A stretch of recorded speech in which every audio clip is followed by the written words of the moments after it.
Here we go.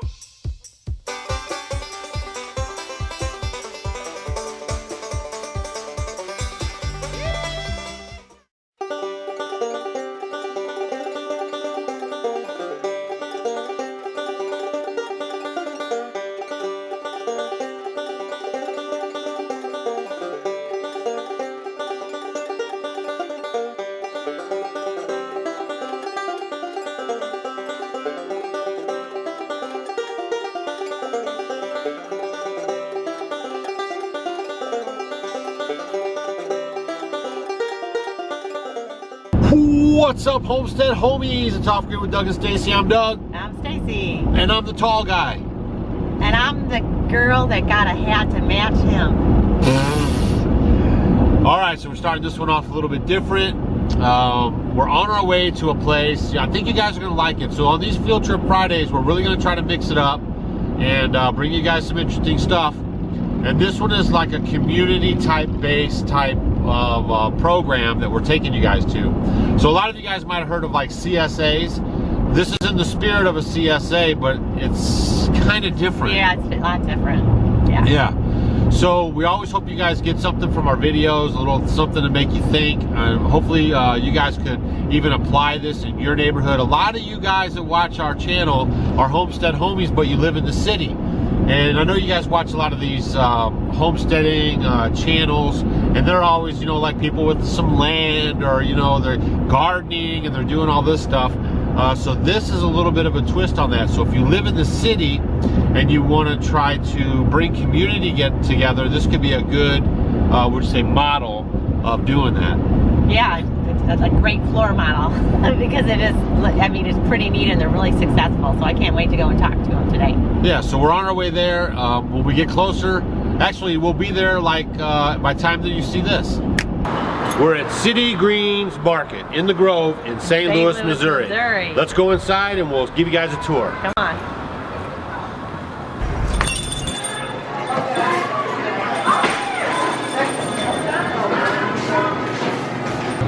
All right, so now we're hanging out with Dylan inside of the market, and we're gonna go over a few things with him, like membership and like how they came up with the idea.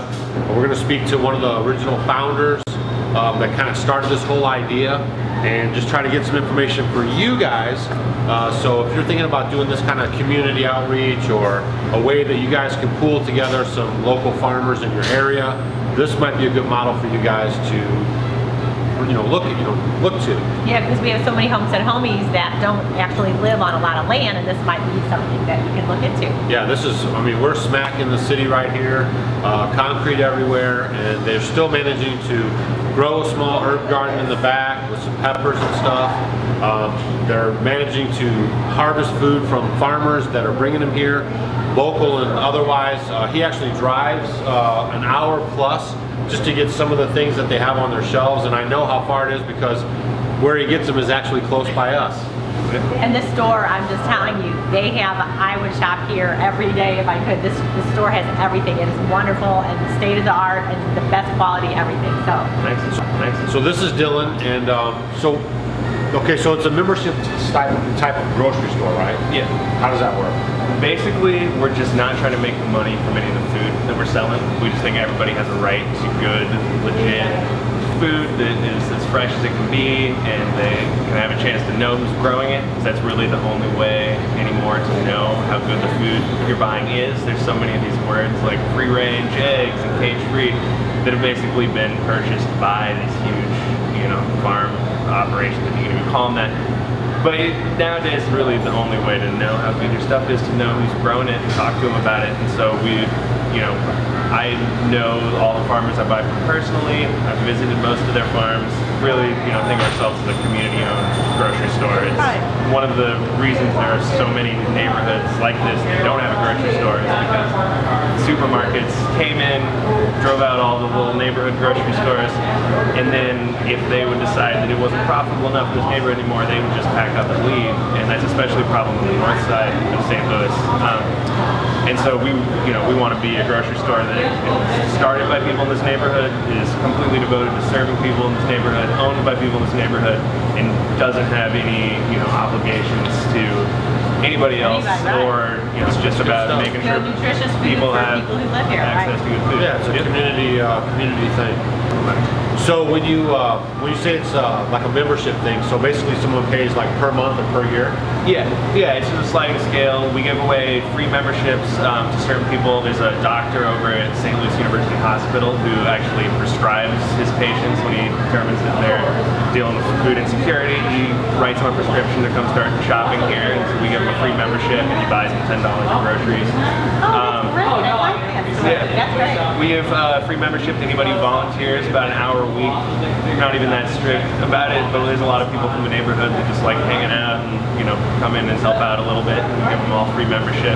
But otherwise, the membership goes from $25 a year up to about $220 a year. Right. So like a person was walking by and they saw this, could they come in and shop? Or? Absolutely. I mean, we never turn anybody away. Right. We tell people that the first few times they're in, they can shop. Those are the freebies. Yeah, right. Then you got to sign up. That's what helps keep the place. That's what keeps the place, the lights on and the paint on the walls and the people standing behind the cash register. Because it is a non-for-profit, so they're not doing it to make money or drive Mercedes or anything, guys. They're doing it for community, to make sure that people in the city areas get higher quality food and know where their food is coming from. So they also, guys, I was hearing a story about the veggie truck. Okay, so the Vegemobile is just another way that Midtown Mamas, they realize that having a grocery store in the neighborhood is, an essential thing for any neighborhood, but there's still plenty of folks that can't even, get here. They live up the street, particularly older folks. Right. And so they got this Vegemobile that we used to and hope to soon be doing again, would take around to some of like the, apartment complexes for older people, seniors and stuff. And some of these buildings or companies, whatever, they would actually give us money to be able to give vouchers to all of their residents so that they could get familiar with what. Yeah, so that this truck would be loaded up with fresh produce, and they would drive it around to seniors that maybe couldn't get here or anything. They're going to get the program running up again. Because they have some truck issues or whatever, but that's the goal they have right now, short term, is to get the truck up again and delivering fresh vegetables. And then if they were running out, did they order things too? Yeah. And if what they do like what they wanted, if they visited, they said next week I'd like 2 dozen eggs, then next week they'd bring 2 dozen eggs. Yeah, and we're starting to get a project going where the St. Louis area food bank delivers these things called commodity boxes to anybody who signs up who's over the age of 62, and it's usually a lot of folks that almost never leave their homes except for to go to the doctor, and so they really rely on this box of food, and it's all just non-perishable food. You get like a couple cans of vegetables, some rice.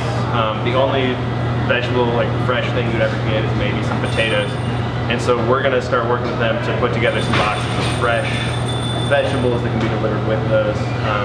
So when I used to help deliver those boxes when I worked in Midtown, there would be some folks that I delivered to that when I'd start talking about city greens, they'd be like, "Oh wow, I haven't had that'd be great. some fresh greens fresh forever." And so then I would just start calling them before I deliver the box and bring it with me, and they're really happy. So we're gonna make that like an official thing we do with the neighborhood. I mean, it's almost like a Meals on Wheels, right? Except it's not a cooked, prepared meal. Yeah. I know Stacy, myself, my mom, we did Meals on Wheels. We do it all the time, and it's a great idea to have this service where they bring you fresh greens and then they can incorporate that into their diet. Well, we try to talk about health and nutritionally dense foods, and especially as you age, seniors, becomes more important. It's more and more important because they're not able to absorb as much. So that is huge. It's a wonderful thing you're doing. Yeah, that's good stuff. That's what it's all about, guys, community. So we're going to look around the store a little bit, and then we're going to go talk to one of the Midtown Mamas. She's going to kind of give you her story on how it all kind of started, and hopefully you guys are enjoying this video. So Field Trip Friday, here we go. All right, so we just stopped one of the customers in the store. Your name is? Tasha. Tasha, what does it mean like for your community to have a store like this? It's great. I'm actually not from this community. I come from North City, which is a distance, just to shop here because they support local farmers. We get sustainable food. We know the farmers. We know where it's coming from. Basically, it's not these big corporate companies or corporate farms or we don't know what's being put in our foods. Yeah, so you find value in foods that haven't been sprayed with chemicals, Yes. non-GMO, heirloom stuff. Yes, I find value in anything that's grown sustainably.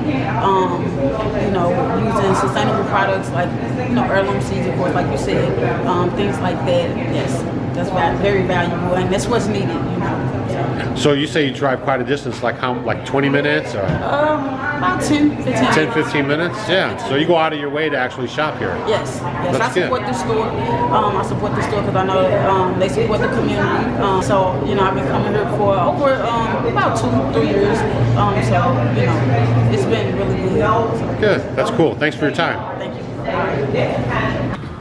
So right now we're going to sit down, we're talking with Bobby. She's like one of the original people that started with the community garden idea, and then it has kind of flourished into what we're here today seeing, right? Where every community should have a city greens market. That's right. Where you know where your food is coming from, so you know what you put in, you know what you get out. That's right. So a lot of people that watch our YouTube channel, they're used to seeing the rural setting, you know, the people doing it on their homesteads. City girls grow real good. Yeah, that's right. So she's going to tell you guys a story about when she first found out that there was actually a community garden in their neighborhood, and then how it kind of blossomed from there. It was sort of ran by two neighborhood men. One was a homeowner and one was he rented an apartment. But they knew how Gateway Greening was a small organization who gave out grants for seeds and donations that stores and people gave when they had too many flowers. Right. And you know, the Great Divide, they separate them a certain time of year. Right. So people had a lot of Irishes, a lot of flowers that spread. But they also gave a lot of seeds away, and the people gave a lot of information away. The gardeners were always seasoned and old gardeners. Right. So you got a lot of knowledge from them. You got a lot of knowledge, but I had a lot of knowledge because I almost grew up on the farm. We were city kids until summer, and summer we were country kids. So where were you from originally? Canton, Mississippi. Yeah. Mississippi, okay. So you're saying that when you first started that to join into the gardening area was $1. $1 a year $1 a for year. 5 years. You had to keep it for 5 years. And when I found out the information, it was like, oh, really? That's a community garden. So I actually, me, an older lady named Miss Biddle, and Miss Isaiah, and another special needs child. At least he wasn't a child, he was an adult. He was 30 years old. He helped us. We got the compost delivered from Gateway Greening, and they dumped it on the lot, and we the four of us sort of clinked out the beds, and we worked so diligently and every day that Midtown Catholic Charities decided they would help us, because we would have been from now to next year trying to clean it up. But nevertheless, they did help us. The staff was very nice, and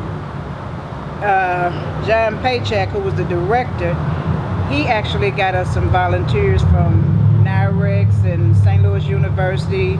A lot of people who wanted to help. Thank God they wanted to help, because we'd have been 2 years trying to clean the garden out to actually plant. Right. So after you cleaned it out, it went pretty smooth after that, huh? Oh God, it did. Yeah. We planted collard greens, turnips, mustard, dill, mint, roses. Yeah. Gotta have that marigolds, flowers, yeah. And we had lots of tomatoes, lots of peppers. What all we didn't have? We So had, when you guys harvested that stuff, did you take it in, I guess, to the community center, and then is that how that kind of started going, or? no, we didn't take it to the community center. Since we were the worker bees, we Right. divided it Between among yourselves. ourselves. Right, that was Right. your garden to Uh-huh. start with, right. And after we outgrew, at least I started a garden at home. I had a garden at home, and I just added more stuff like eggplant. Right. And I didn't usually grow eggplant. I just had greens and tomatoes and simple stuff, peppers. And then Right. you get good and you want to keep adding on to Ooh, it, right? yeah. I added on with the eggplants, and my friend, he wanted to do watermelons, and I'm like, I know watermelon vines go from one end to the other. And he was like, oh, when he seen one, because he's a city boy. But his mother did grow some potatoes and onions and stuff like that. He knew what that was. But a lot of eggplants, the kids had never seen an eggplant. Right. They never ate an eggplant. It was a lot of things. Not only the children didn't know, it was a lot that the adults didn't know, because they hadn't seen it. But we started to venture out, and we had zucchini, the squash, the patty pan squash. We had a class that one guy taught, and was showing the kids the mites that be on the greens and why you have to wash them, and they smelt the fresh dill, and they smelt mint for the first time. A lot of the city children didn't know what things smelled like. Right. And they didn't know what things taste like, the difference. But I mean, our garden just flourished, that we didn't need the produce, so we started giving it to the seniors and some to the children, but most of all we gave it to the seniors, because our seniors are never given anything and never have a break. Right. When we had the market in the basement, it was like you get maybe 5% off or the taxes, or seniors just forgotten about sometimes. Yeah. They could do the work and they could do the babysitting, but people sort of forget them. Yeah. And then they get caught up in so much medicine things. Right.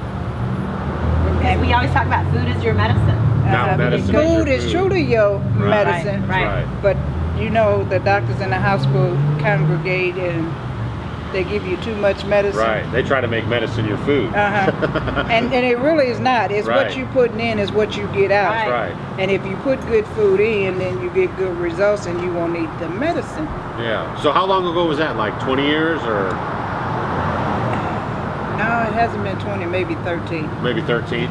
Can you remember like when the kids first tasted dill, or you know, that their first smelled something like that, how it was? Oh, when they first smelled the dill, and I told them you associated with the dill pickles, and then they smelt it again, and I'm like, yeah. And we put the eggplant with butter and salt and pepper and grilled it. And we didn't have any cheese that day. Right. They ate eggplant. Right. And then I sort of started putting the flour tortilla. Right.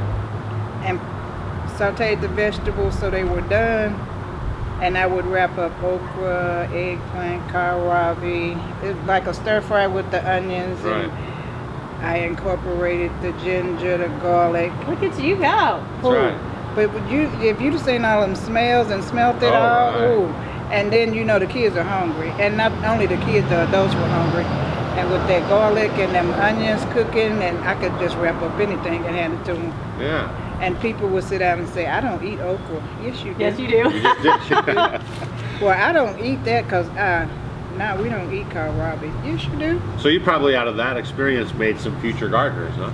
I made some future vegetable eaters. Yeah, that's good. I really did. Because a lot of people sit down and, no, I don't eat that. Yes, you do. Right. And it was a good thing to put leftovers in. You had leftover rice or leftover beans. You take the beans and the rice and the onions and you just stir fry it and wrap it up, and there it is. There you go. That's good. We love to hear that story. I mean, especially like with the kids and even the seniors, helping them out. So we appreciate you taking time out and talking with us and kind of telling your story about how this all got started. And the name of your group then was the Midtown Mamas. Yeah, and the Midtown Mamas moved on up, and we're Voices of Women. We got our own 501c3. We got a micro-lending bank, and we teach women in leadership class. Good for you. Good for you. It's good community stuff. It really is. Yeah. It gets the community out and involved. Right. So then right now your gardens that you have back here, who tends to those? Dylan, the children, people who work in the store. I mean, it's a lot of city kids that come and they have STL. The youths come in and work, but a lot of them haven't seen where stuff grows. Right. It's good to see that coming out of the ground, you know. instead of in a can or in a, you know, box. So that's awesome. It's good. And then sometimes, like when the weather get cool like this, I do some cooking demonstrations down Yeah, that'll be neat. where you shred up the zucchini and you shred up the yellow squash. And I seen somebody on TV, they wring it out. I don't wring mine out, too long to water them, so I need the water in my stuff. Right, right.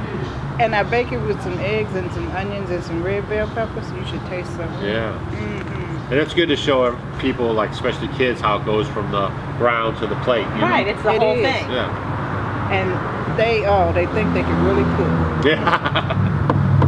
And I we mean, try you're an and teach them inspiration to safety. these young children. And when they get older, then, you know, you I never hope they know. eat what- healthy. Yeah, that's the main Yeah. thing, right? Eating healthy. Because it looks pretty, it tastes good, and you don't have to spend a fortune. Right, Just a little time. right. That's great. We love it. I do. I really do. I mean, I didn't when I was growing up. Right, that's how it always is. We hear stories all the time from people that say, my parents did it, and when they did it, I wasn't interested, and now that they get older, they're going right back saying, I wish I would have paid attention. Well, I did pay attention. Yeah, and I I really like did to pay do attention. it, you know. You might not act like you're paying attention, but you Yeah. are paying attention. I just wish my daddy and father, my mother and father were still living. To see this, yeah. Especially my father, because he used to think I wasn't paying attention to nothing. I'm like, yeah, I was paying attention. So one of the things we're about to get going that I'm pretty excited about is we got a grant from the Catholic Campaign for Human Development to try and set some folks up in the neighborhood to start gardening kind of as their own business and to grow food for their families, obviously first. But the idea is, you know, we buy maybe $4,000 in fresh produce a week from people in the St. Louis area.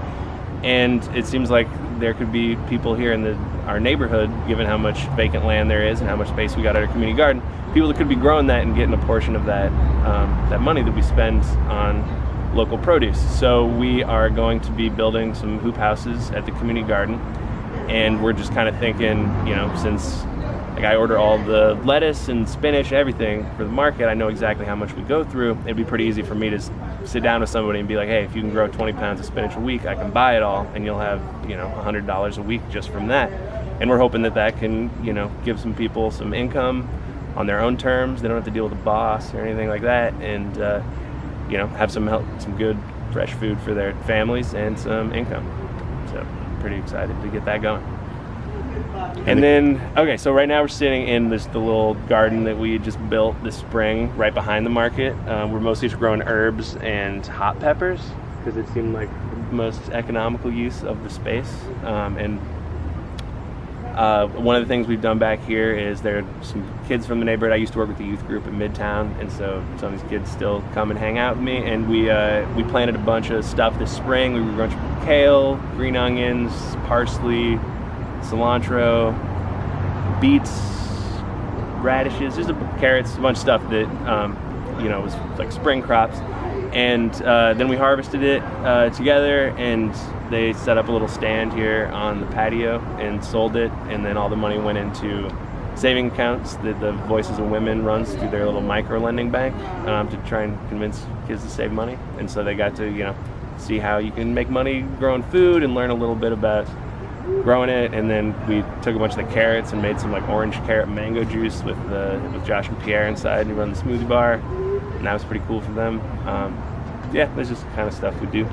Okay, yeah, lately we got a grant that allows us to match all the food stamps. It was a grant that was designed for the farmers markets, but since we get almost everything from local farmers, we're able to participate. It basically is just a way of encouraging people to eat healthier and buy local produce.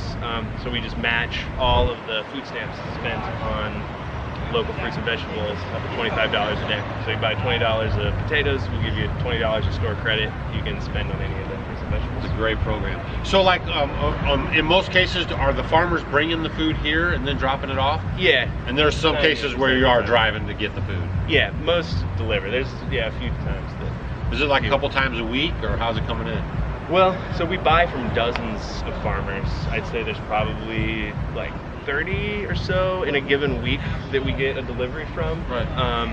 And yeah, they just kind of trickle in throughout the week. Some of them have like a set delivery day. Some of them that are right here in the city can kind of, you know, I can call them one day and they'll show up the next with the stuff. Yeah. It's kind of various from farm to farm. So, like you guys are always asking how you can make money on your homestead, this is another great way. You guys could actually grow the produce, set up a system like this, or find one in your community, bring your produce to these outlets, and then like a CSA or this kind of a community outreach program, and then that way you'll be able to make money off of your produce and supply a great benefit for the community. Yeah, absolutely. That's good stuff. Well, first off, I want to thank you for all your time today and showing us around. If you guys want to contact them, they have a website. It's stlcitygreens.org. and I'll leave a link down below for that. If you just want to just chime in and just tell them what a great job they're doing and how valuable that the program that they have here is for the community. I don't know if you guys really could do any selling or anything off of there. I mean, you can buy memberships online. You can buy membership, or you could donate to help the charity out. Exactly right. They're a 501(c)(3), and they're a nonprofit. So he works for free. He just wears T-shirts to work, and there's. But seriously, you guys, this is a valuable thing for your community, and that's why we're trying to bring you these Field Trip Fridays. We're going to show you all kinds of different stuff. So make sure you guys hit his link, if anything, just to say that you appreciate what they're doing, or if you can, maybe donate to their cause. But don't forget to check us out on Facebook, Instagram, and Twitter. And we'll see you guys on the next video. Hey guys, thanks for watching our video. You might want to check out these videos. And if you want to become a homestead homie, click the picture of us below. We will see you tomorrow.